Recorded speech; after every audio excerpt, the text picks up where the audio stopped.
Yo les gars, bienvenue sur la chaîne. On est en pleine CAN 2025 à domicile, et là, ça chauffe grave pour les Lions de l'Atlas. Demain, dimanche 4 janvier, le Maroc affronte la Tanzanie en 8e de finale au stade Prince Moulay Abdellah à Rabat. Sur le papier, c'est une formalité. Mais attention, Wally Regragui vient de balancer un avertissement ultra sérieux à ses joueurs. Il insiste, humilité, humilité, humilité. Parce que oui, le Maroc est ultra favori, mais l'histoire nous a appris que la CAN, c'est le tournoi des surprises. Aujourd'hui, on décortique tout, les déclats chocs de Regragui et Saïs, le passé douloureux du Maroc en knock-out, pourquoi la Tanzanie peut poser problème, et mon pronostic. Restez jusqu'à la fin, ça va être chaud. Dima Maghrib Feu, petit rappel rapide. Le Maroc a terminé premier du groupe A avec 7 points, victoire 2-0 contre Comores, 3-0 contre Zambie, et un nul 1-1 contre Mali. On monte en puissance, Hakimi est de retour, Brahim Diaz et El Kabi cartonnent. Tout le monde voit les Lions en finale, voire champions. En face, la Tanzanie crée l'histoire. Pour la première fois en 45 ans, il passe en phase à élimination directe. Avec seulement 2 points, défaite contre Nigeria, nul contre Uganda et Tunisie, il passe comme meilleur troisième. Mbwana Samatta et leur défense solide peuvent frustrer n'importe qui. Head to head, le Maroc domine. 7 victoires sur 8 matchs, dont un 3-0 à la CAN 2023. Mais là, c'est du knock-out, et la CAN adore les upsets. Hier, en conf de presse, Wally Regragui n'a pas mâché ses mots. Il veut éviter à tout prix l'excès de confiance. Écoutez ça. Voix off avec cote, on arrive en 8e, c'est une nouvelle compétition.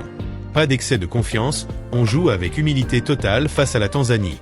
On connaît bien cette équipe, ce sera dur comme toujours.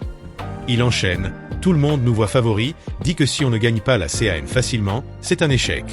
Mais moi, je rappelle pourquoi le Maroc n'a pas gagné depuis 50 ans. À un moment, on a manqué d'humilité. Stat choc. Depuis 2004, finale perdue contre Tunisie, le Maroc n'a gagné qu'un seul match à élimination directe en CAN.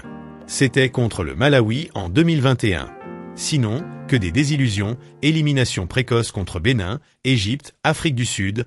Regragui dit, on va respecter la Tanzanie, qui grandit, avec 2 gros clubs comme Yanga et Simba, et des joueurs locaux solides. Pas d'équipe facile en Afrique. On jouera nos forces pour ne pas leur laisser la chance de surprendre. Clairement, le message, pas de sous-estimation, sinon c'est la sortie de route devant 60 000 supporters à Rabat.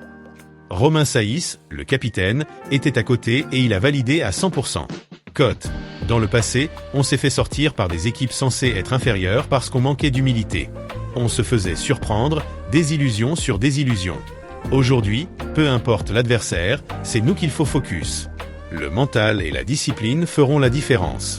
On a la qualité, mais il faut se sacrifier mentalement, surtout pour les jeunes qui découvrent la CAN à domicile.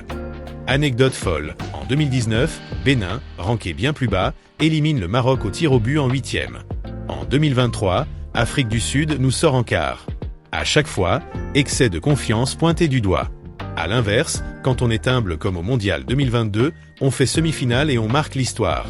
Regragui veut reproduire cet état d'esprit. Focus total, respect de l'adversaire et explosion de talent. La Tanzanie va défendre bas, fermer les espaces et compter sur des contres avec Samatta. À domicile, la pression est énorme. Si on perd, c'est la catastrophe nationale. Mais avec Hakimi prêt à démarrer, Ziyech, Ounahi, Diaz, notre attaque est feu.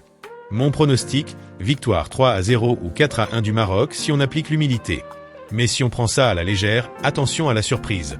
Voilà les amis, le message est clair, humilité ou déception.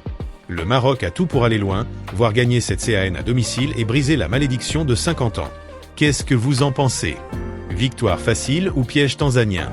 Donnez-moi votre pronostic en commentaire, likez si vous êtes team Lyon-Lyon, abonnez-vous, likez, partagez et activez la cloche pour la réaction live après le match. On se retrouve demain pour analyser tout ça.